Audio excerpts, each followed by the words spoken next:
राहिलेला एक मुख्य आरोपी आहे त्याला पकडून परत ज्यांनी ह्या सगळ्या आरोपींना मदत केली आहे घटना घडायच्या अगोदर घटना घडल्यानंतर सगळ्यांना तपासून यांना पण योग्य ती शिक्षा भेटायला पाहिजे.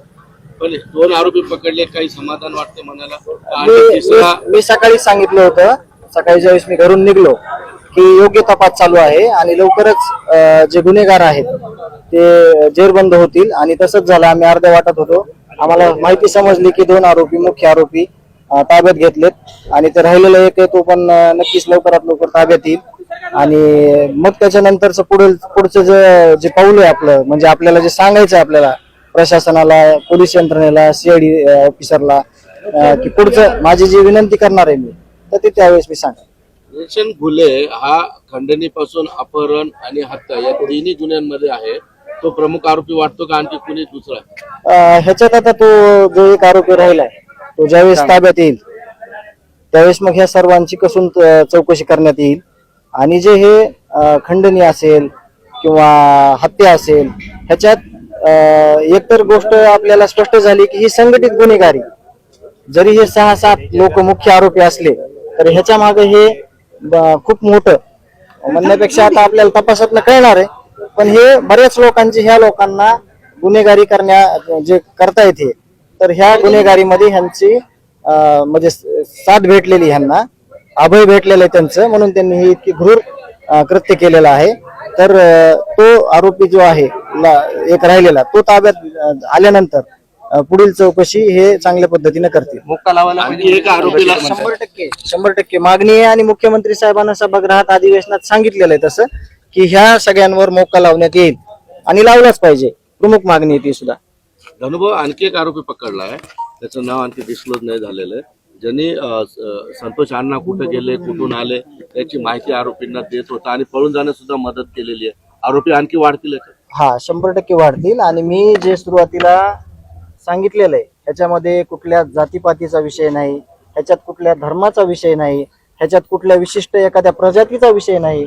ही एक विकृती आहे समाजातली आणि ते कोणीही असो त्या विकृतीला सगळ्यांनी नष्ट केलं पाहिजे ह्यांनी आणि एक धडा शिकवला पाहिजे आणि समाजात एक असा मेसेज गेला पाहिजे की कुणालाही चूक केल्यावर माफी भेटत नाही ह्या महाराष्ट्रामध्ये असं एक उदाहरण झालं पाहिजे आणि माझी पण तीच मागणी आहे. वाल्मिकी अण्णांची माहिती ज्याला होती तुमच्या गावचा तुम्ही ओळखता का त्याला की ज्यांनी गावातल्या प्रत्येक माणसाला आम्ही ओळखतो पण त्याच्यातल्या ज्या कोणी विकृती असतील तो कोणी असू द्या त्याला सजा व्हायला पाहिजे. हे सगळे मुख्यमंत्र्यांपासून ते सर्वसामान्य जनता तेच बोलती कुणी असलं तरी त्यांना शिक्षा द्या मग ते कुणी असू द्या त्यांना शिक्षा झाली पाहिजे. पण 7च्या पैकी आता आरोपी आणखी वाढतील जसं 100% वाढणार. 7 जणांची कारकीर्द नाहीच आणि पुण्यातून सगळे सापडायलेत म्हणजे हे एकाच जागेवर आहेत. ह्यांना तिथं कोणी आश्रय दिला ह्यांना तिथं कोणी ठेवलं हे स्पष्टच होणार आहे ना.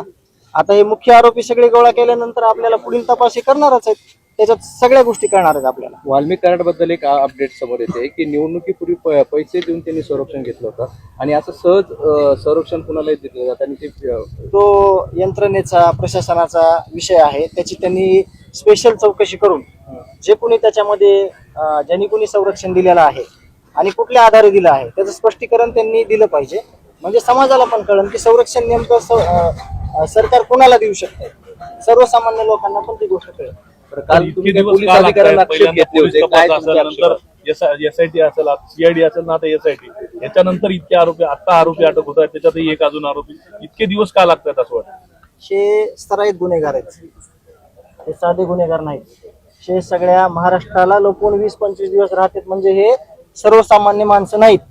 ह्या जबरदस्त विकृती आहेत त्याचा समूळ नायनाट केला पाहिजे तरच आपला महाराष्ट्र आहे सगळा.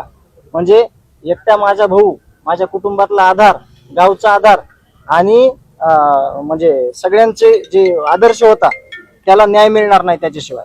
सगळे गोष्टींचं ह्या सखोल चौकशी होऊन सगळ्यांना शिक्षा भेटली पाहिजे. पोलीस अधिकारी आक्षेप घेतले होते पकडले जातात. मी पोलीस अधिकाऱ्यांवर आक्षेप घेतला होता असं तुम्ही म्हणताय पण मी सांगतो तुम्हाला की कुठल्या पण डिपार्टमेंटच्या ऑफिसमध्ये गेलो आपण की आपली तिथं काय पद्धत पाहिजे की आपण रिसेप्शनला कोण आहे आपण कशासाठी आलो.